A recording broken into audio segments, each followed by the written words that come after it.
understand. I don't know what exactly all the things that are being talked about there are, but can you tell us what you said today is the truth? Is that correct? Sir, I wrote a written affidavit. Yes, it is 100% true. Okay, and did other people observe this? Absolutely. And behind me, you're going to hear a couple. Okay, and we'll hear from them, let me just hopefully. state this. I was an IT worker on the stage. I was working with Dominion. I had no poll workers were not allowed on the stage. The data loss, nobody would have heard about that besides me, Samuel, and Nick. Okay? Just like nobody knows that Samuel went to the Chicago warehouse besides me because I worked for Dominion. They didn't. They're not going to hear that part. You know what I mean? The poll workers are not going to know that Samuel, they're not even going to know who he is. You know, they're not going to know that he went to the warehouse.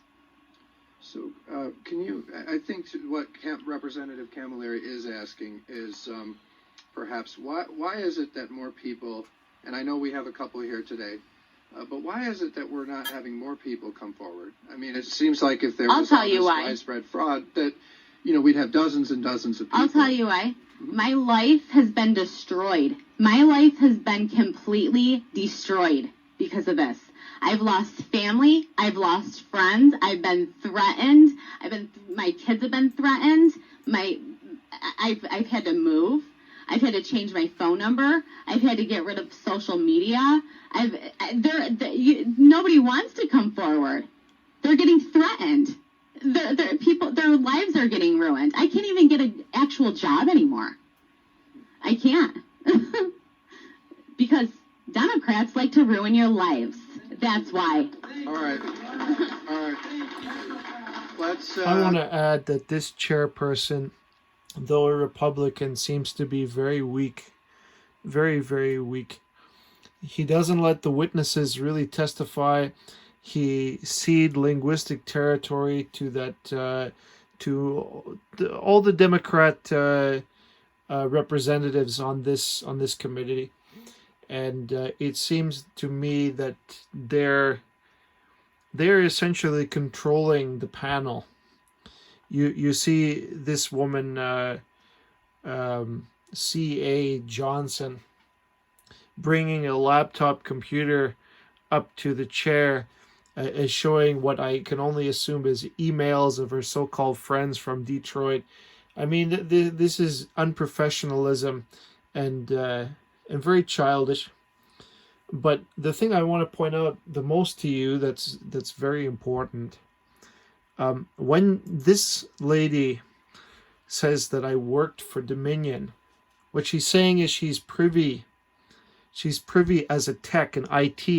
That means she's working on the computers for any discrepancies or whatnot. I can't presume to know all her responsibilities, but as an IT, she has to look after software and or perhaps hardware. But let's say software in this context due to the election situation. So she is saying that she witnessed thousands and thousands and thousands of times that they were feeding the ballot box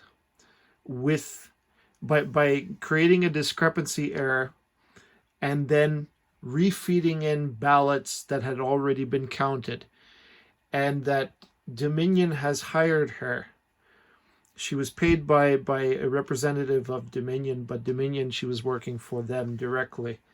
And she's privy to a lot of source information because she's on the upper echelon, let's say, of the election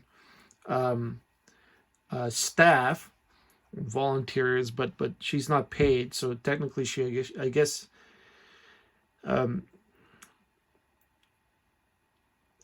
what I'm saying is this: she's privy to that information, and she is insisting upon the threat of losing her children by going to prison that what she swears is true and what she knows is true. And she may know those people that are witness to many other things. Whether or not they'll come forward is another question. But I wanted you to see in this clip the fear, how Democrats really control this country, the United States, and they do it by that silent intimidation. They operate like a gang, like the mafia. They everything is underground. But if you have an experience with them, you'll never forget it. That kind of intimidation. This is a very strong lady here. I can see she is not easily pushed around. And she's very, very strong. She may be a single mother, I don't know, looking after the 2 children. But her personality, her character is very, very strong. And though her life is threatened, her children's lives threatened, she still comes. So she's very, very brave. And I think she is disgusted by the reaction she's getting on this panel, because they seem to be calling her a liar at every moment. So you'll see in a moment. I want to continue a little bit more. Kids have been threatened. I've had to move. I've had to change my phone number. I've had to get rid of social media. Nobody wants to come forward. They're getting threatened. Their lives are getting ruined. I can't even get an actual job anymore. I can't. Because Democrats like to ruin your lives. That's why. All right. Let's. That's exactly the point. Just like they do to Trump. Yep. Let's move on to Representative Steve Johnson. Thank you, Mr. Chair. So obviously these allegations are very troubling. This is my question here. If these ballots were run through multiple times, as you've alleged, and then you said possibly up to 30,000 times, definitely thousands of times being counted. When we examine the poll book and see who voted, and we count those numbers, Yeah. would they then not line up with the total number of votes coming out of Detroit? The poll book is completely off. Completely off. Off That 30,000? I'd say that poll book is off by over 100,000. That poll book. Why don't you look at the registered voters on there? How many registered voters are on there? You can see her Do conviction. you even know the answer to that? No, I guess I'm trying to get to the bottom of this here. Zero. There's zero. So, my question then is, if the Guess how many? Wait.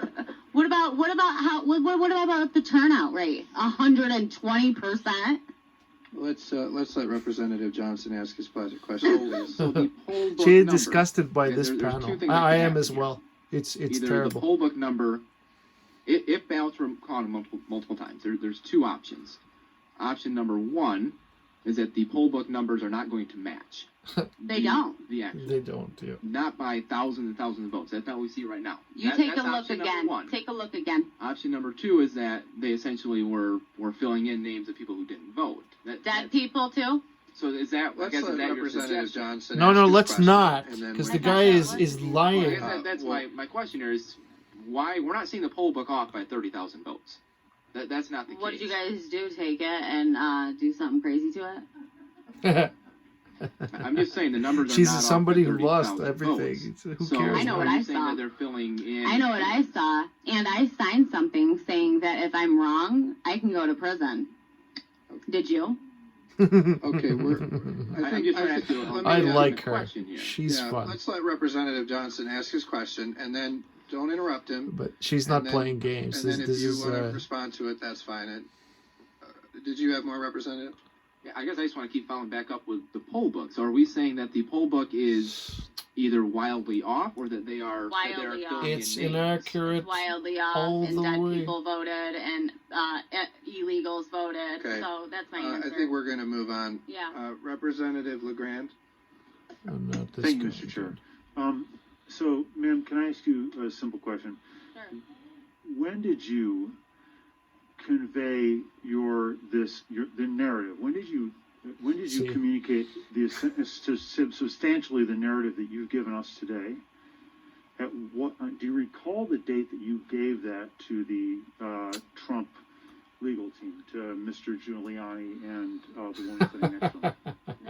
To Mr. Giuliani, To the and team. to them, I'm working with a different attorney. They Well, they're here with you now, and they heard your story, and it's not the first time they heard it. When did you tell them? I have When did you not give them spoken essentially directly the narrative to Mr. Giuliani. Pardon?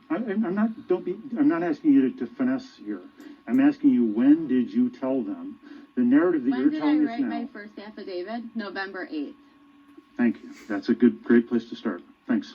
Right. All right. But does that answer your question? I Because think it wasn't. does. It was If sent to it's- Lauren if it's- McLaughlin. If the And I narrative- don't- I think we're good here. Got it. We'll See move how on. they- Thank you, Representative LeGrand. For the record, I met her for the first time today Mm-hmm. and talked to her for the first time yesterday. Mm-hmm. If you're saying the affidavit is essentially consistent with her testimony today, and that was submitted on November 8th, that's great. That's what I want to know. I can't hear you, I'm sorry. His statement was, I think his statement. I've seen so many losers on this panel, in my humble opinion. So many losers. The Republican chairperson is the biggest of all, because he should be vigorously defending the witnesses' right to speak, and it's the reverse. It's like he's defending all the chairperson that he does is essentially he doesn't mediate anything. The Democrat oversight committee members that want to stand up and make nonsense like what this guy just did,